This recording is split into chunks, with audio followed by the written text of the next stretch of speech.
Bismillahirrahmanirrahim.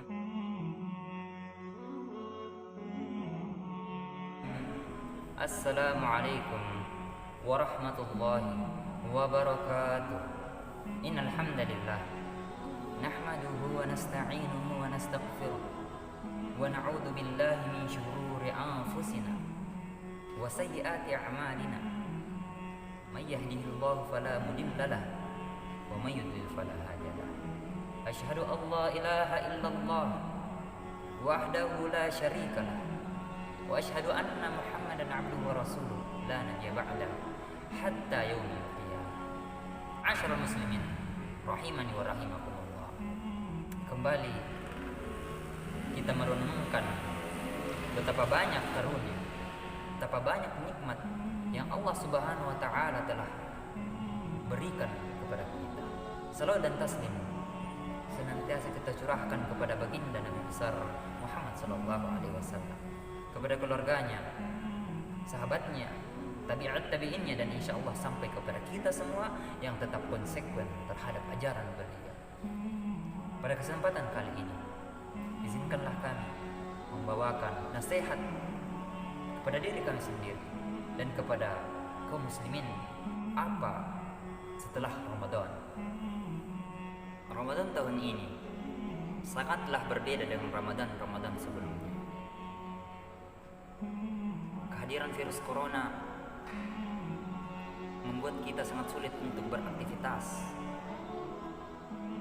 Bahkan muncullah kebijakan pemerintah untuk memberhentikan pelaksanaan sholat berjamaah di masjid. Dan itu merupakan suatu hal yang wajar untuk memberantas penyebaran virus ini.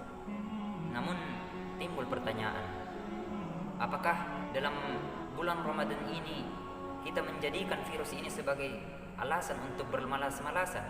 Apakah kita menjadikan keberadaan virus ini sebagai alasan untuk tidak mendekatkan diri kepada Allah Subhanahu wa taala?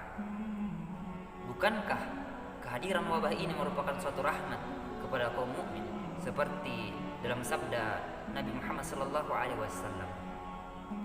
An Aisyah ummul mukmin radhiyallahu anha qalat, sa'altu Rasul sallallahu alaihi wasallam 'anit ta'un fa akhbarani Rasulullah sallallahu alaihi wasallam annahu kana 'adaban yab'athuhu Allahu 'ala man yasha faj'alahu rahmatan lil mu'min. Suatu ketika Aisyah istri Rasulullah sallallahu alaihi wasallam bertanya kepada Rasulullah mengenai wabah ta'un, suatu wabah yang juga menjangkit pada zaman Rasulullah sallallahu alaihi wasallam.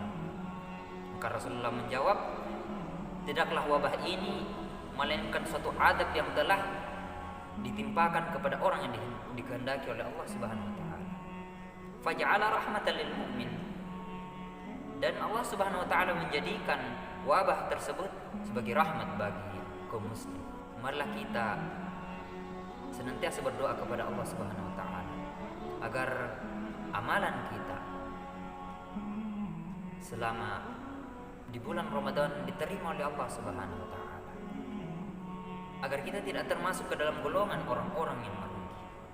Suatu ketika Rasulullah berdiri di atas mimbar, kemudian Jibril berdoa. Qala li Jibril, ragima anfu 'abdin dakhala 'alaihi Ramadan falam yukfir lahu faqalat amin. Jadi Jibril berdoa, sungguh merugi seorang yang memasuki bulan Ramadan namun dosanya belum diampuni. Kemudian Rasulullah mengaminkan hal tersebut. Nah, apakah setelah Ramadan ini ada bekas yang tertinggal dalam diri kita? Apakah setiap amalan-amalan yang kita laksanakan di bulan Ramadan akan hilang seiring berlalunya bulan Ramadan? Pertanyaan demikianlah yang harus kita tanyakan kepada diri kita. Belum terlambat saudaraku untuk merenungkan hal tersebut. Apakah kita termasuk ke dalam perumpamaan wanita yang menguraikan benang yang telah ia pinta? Allah Subhanahu wa taala berfirman dalam Quran surah An-Nahl, A'udzubillahi minasyaitonir rajim. Wa la takunu kallati naqadat ghazlaha min ba'di quwwah ankatha. Dan janganlah kamu seperti wanita yang menguraikan benangnya yang sudah dipintal dengan kuat menjadi bercerai-berai kembali. Perumpamaan ini menggambarkan kondisi seorang muslim yang senantiasa beribadah 1 bulan penuh di bulan Ramadan, namun setelah berakhir bulan Ramadan ia kembali ke dalam maksiat dan dosa yang pernah ia laksanakan, pernah ia lakukan sebelum Ramadan. Maka sebagai seorang muslim sudah sepatutnya kita khawatir akan hal tersebut, karena sesungguhnya diterimanya sebuah kebaikan, sebuah amal memiliki sebuah pertanda.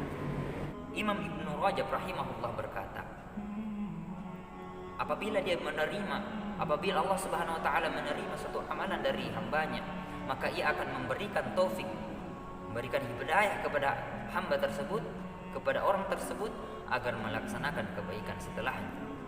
Maka sebaliknya, apabila ada seseorang yang melakukan amal kebaikan, melakukan keburukan setelahnya, maka itu adalah pertanda ya, amal tersebut tidak diterima oleh Allah Subhanahu wa taala. Ada satu nasihat dari Hasan Al-Basri. Beliau berkata, Allah Ta'ala tidak menjadikan ajal untuk amal seorang mukmin kecuali kematiannya. Lalu beliau membacakan firman Allah, wa'bud rabbaka hatta ya'tiyakal yaqin. Beribadalah kepada Allah hingga datang menjemputmu al-yaqin atau ajal.